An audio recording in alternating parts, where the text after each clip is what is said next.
angry. And this happened to an innocent person. And they just about to hit my best friend. Emotions running high tonight in East Cleveland when friends and family of 22-year-old Alishah Pointer honored her memory outside the home where her body was found earlier this week. Police say Alishah was kidnapped, tortured, and murdered. November 9th, 2021. East Cleveland, Ohio, a quiet street, an abandoned house, and inside a burned-out basement, a discovery that would shake an entire community to its core. First responders arrived at the scene on Savannah Avenue after a tip. Nobody expected what they found inside those crumbling walls. A young woman, gone. Her name would eventually be released as Alishah Pointer, 22 years old, a nursing student, a daughter, a twin. But here's the part that doesn't make sense. Not yet, anyway. She hadn't simply been found there, she had been taken. Held for more than 20 hours, tortured for information about a crime she had absolutely nothing to do with. And the people who did this to her? There were 6 of them. 6 people who made a decision, a wrong, catastrophic, unforgivable decision based on a rumor that cost an innocent woman her life. But what investigators would eventually uncover was far more disturbing than anyone expected. Welcome to Real True Crime 24/7. May you and your family stay safe wherever you are. Don't forget to subscribe, like, and share, because we bring you the parts the media never reported.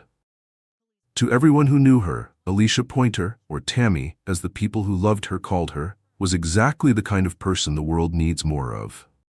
Born on November 5th, 1999 in Maple Heights, Ohio, she grew up with what her mother, Alishah Pointer, described simply as a caregiver's heart.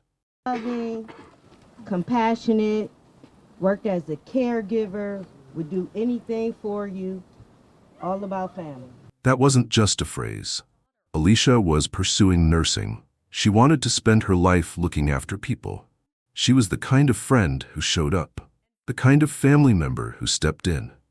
Her older sister Alishah said she would have gave the shirt off her back, that she helped people care for their children, kept people safe, gave without thinking twice. And then there was her twin, Aliyah. The two of them had a connection that, by Aliyah's own words, was deeper than any other relationship in her life. She called Alishah her other half, her best friend, the person who understood her without words. But I'm so angry. And this happened to an innocent person. And they just about to hit my best friend. She's good to people. And they did this to the wrong person. Them is reckless people, heartless people. And they don't need to be out here doing this to people like this. By all accounts, Alishah was warm, loving, and full of life. But behind the scenes, in a world Alishah had no real part in, something had already been set in motion. Something that would find its way to her door. East Cleveland is a city with a complicated story, tight-knit communities, proud families, but also, in certain corners, old grudges, old violence, and a code of revenge that sometimes moves faster than any investigation. Alishah wasn't deep inside that world. She was on the edges of it, the way a lot of young people are, connected through relationships, through the people she knew, through her neighborhood. She was focused on her future, nursing school, her family, her twin sister. The first days of November 2021 were ordinary for Alishah. She had no idea that just a few miles away, a chain of events had already started. Events that would be aimed directly at her. No one in that neighborhood could have imagined what was about to happen. 2 days before Alishah's kidnapping, a 19-year-old man named Alishah Shomo was shot and killed in Cleveland. His death sent shockwaves through a group of people who loved him, his girlfriend, Portria Williams, who was also the mother of his child, his brother, Hakeem Ali Shomo. Grief like that can do terrible things to people. It can turn pain into rage, and rage into action. Within hours, a theory had formed in the minds of those closest to Alishah. They believed they knew who was responsible. They believed it was connected to Alishah's boyfriend. But here is the critical thing, and pay close attention, because this is where everything falls apart. Their theory was never confirmed. It hadn't even been investigated yet. Law enforcement had not determined who was responsible for Alishah Shomo's death. They were operating on rumor, on assumption, on grief-fueled speculation. And Alishah? Her twin sister Aliyah would later confirm it herself. Alishah had absolutely nothing to do with any of it. Nothing, but a plan was already forming, and her name was already on a list she didn't know existed. For 5 days after her disappearance, Alishah Pointer was missing. Her family was searching. Her twin sister Aliyah was making calls, reaching out to anyone who might know something, including, heartbreakingly, one of the very people who had a hand in what happened to her. She called a man named Nathaniel Polk. He told her he didn't know anything. He lied. He knew exactly where Alishah was. He had been part of taking her, and he looked that grieving twin sister in the eye on their shared birthday. And he lied. On November 9th, a tip led investigators to a burned-out abandoned residence on Savannah Avenue in East Cleveland. Inside, in the basement, they found Alishah. At first, police treated it as a missing persons case gone tragically wrong. But within hours, that theory changed completely. This wasn't a disappearance. It was a calculated abduction and a murder. Investigators quickly realized the scope of what they were dealing with. This wasn't a crime of impulse. It was coordinated. Multiple people, multiple vehicles, a target, a plan. The Cuyahoga County Medical Examiner's Office confirmed Alishah died from a gunshot wound. But the story of how she got to that basement, that took time to unravel. Detectives began pulling on threads, phone records, surveillance footage, witness accounts, and slowly a horrifying picture emerged. We have information that there was some physical abuse that occurred. The night of November 4th, Alishah and Aliyah's birthday, a group of at least 4 individuals drove to a home near Glenmont and Superior Roads in East Cleveland. Their first move? They didn't go straight to Alishah. They grabbed 2 other women first, at gunpoint. And then the real horror began. As investigators dug deeper, 6 names began to surface. At the center was Hakeem Ali Shomo, the brother of the man who had been killed days earlier. 34 years old, he was the driving force behind what happened. Consumed by grief and the hunger for revenge, he organized everything. Then there was Portria Williams, 34, Aminja Shomo's girlfriend and the mother of his child. Her grief had curdled into something unrecognizable. Destiny Henderson, 21, who was just 17 years old at the time of the crime. Nathaniel Polk Jr., 26, the man who would later lie directly to Alishah's twin sister while knowing exactly what was happening to her. Brittany Smith, 36, and Anthony Bryant, 22, just 18 years old when this took place. Together, they had formed a plan built on a lie, and Alishah Pointer was about to pay for it with her life. But investigators didn't have the full picture yet. There was still the question of what actually happened inside that house. And when they found out, there were no words for it. Through painstaking detective work, phone records, surveillance footage, witness interviews, investigators reconstructed what happened over those 20-plus hours of Alishah's captivity. It began the night of November 4th, her 22nd birthday. Shomo, Williams, Henderson, and Polk drove to a home in East Cleveland. Armed, they forced 2 women into their vehicle at gunpoint and made them lead the group to Alishah's location. They lured Alishah out of her residence. The first 2 women were eventually released. Alishah was not. She was driven to Portria Williams's home and held there through the night. At some point, Brittany Smith and Anthony Bryant arrived.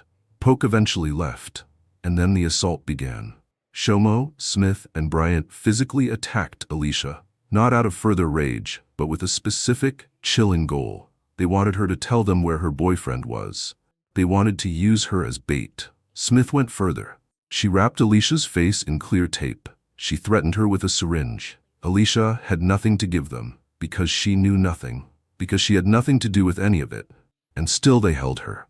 The phone records told investigators the rest of the story, and what they confirmed was beyond comprehension.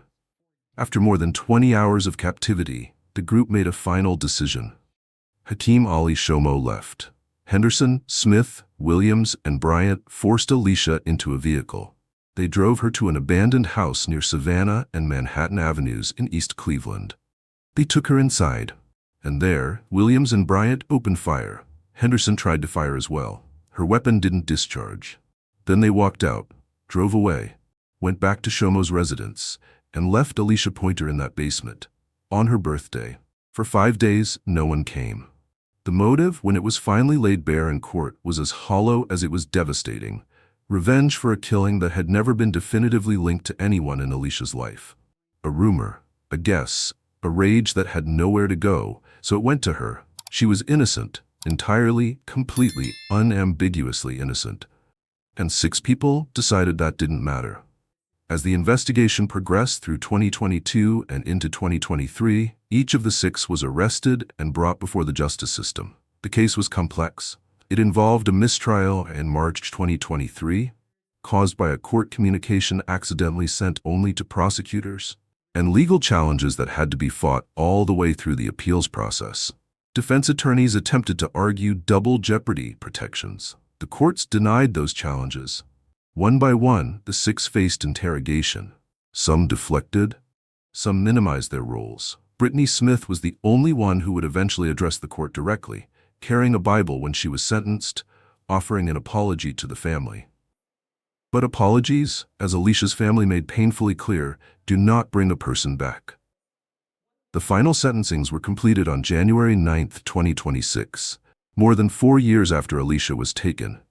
Hakeem Ali Shomo, the ringleader, was found guilty by jury of aggravated murder, felonious assault, kidnapping, conspiracy, and having weapons under disability. Sentenced to life in prison without the possibility of parole, plus an additional 36 years. Anthony Bryant, one of the shooters, just 18 at the time, was found guilty by jury of aggravated murder, felonious assault, kidnapping, and conspiracy. Sentenced to life without parole. Brittany Smith pleaded guilty to aggravated murder and conspiracy. Sentenced to life with first eligibility for parole after 41 years. Portria Williams pleaded guilty to aggravated murder, kidnapping, and conspiracy. Sentenced to 23 years to life. Destiny Henderson, who was only 17 at the time, pleaded guilty and was sentenced to 25 to 30 years in prison. Nathaniel Polk Jr., the man who lied to Alishah's twin on their birthday, pleaded guilty and was sentenced to 23 to 28 years.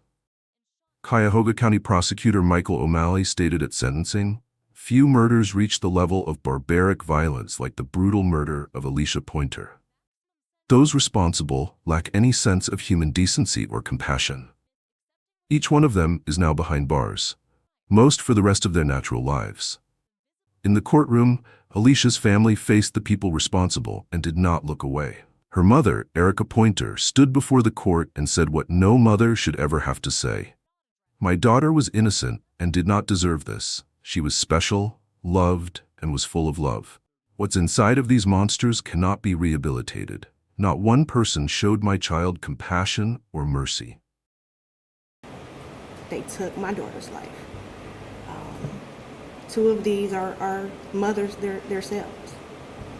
How could you bring a life into this world and take my daughter's life? I had to sit here and see images and hear things that no parent should ever have to. Losing her shattered me. I lost 20 pounds. All of my hair fell out. When Mother's Day rolled around, I didn't feel as though I deserved to be honored as a mother. A mother is supposed to protect her children. I couldn't protect my child from this. Imagine how that made my other 2 children feel. Her twin sister Aaliyah, who had spent years with Alishah's absence tearing through every part of her life, spoke about losing her other half. She described living with PTSD she has not been able to recover from. She said that every November 5th, their birthday, has become, in her own words, a recurring nightmare. And then Aaliyah turned to Nathaniel Polk directly. "I called on you to help me find my sister," she said. "And you played in my face. You lied to me when I knew you were a part of all of this." The community of East Cleveland was left grappling with questions that don't have easy answers. How does a grieving group of people transform their loss into something so monstrous? How does a young woman with a caregiver's heart end up targeted for something she had no hand in? Alishah had wanted to spend her life helping people. She was in nursing school. She had a future, a whole, beautiful future, that was taken from her on her 22nd birthday. She deserved more than this world gave her. 6 people made a choice. They chose to act on a rumor instead of waiting for the truth. They chose to take a young woman who had done nothing wrong. They chose to hold her for over 20 hours. And they chose to walk away and leave her in a basement and say nothing. Alishah Pointer never had a choice. She never got to defend herself. She never got to prove her innocence. She was never given the chance. And for her twin sister Aliyah, who calls November 5th the worst day of the year, the day that was supposed to be a celebration of life, the weight of that will never fully lift. For the people who knew her, the questions may never fully disappear. But Alishah's name will not be forgotten, because that is what the truth does. It survives. Thank you for watching Real True Crime 24/7. If you found this case interesting, make sure to like the video and subscribe to the channel for more real true crime stories just like this. And don't forget to turn on notifications so you never miss a new case. Thanks again for watching Real True Crime 24/7.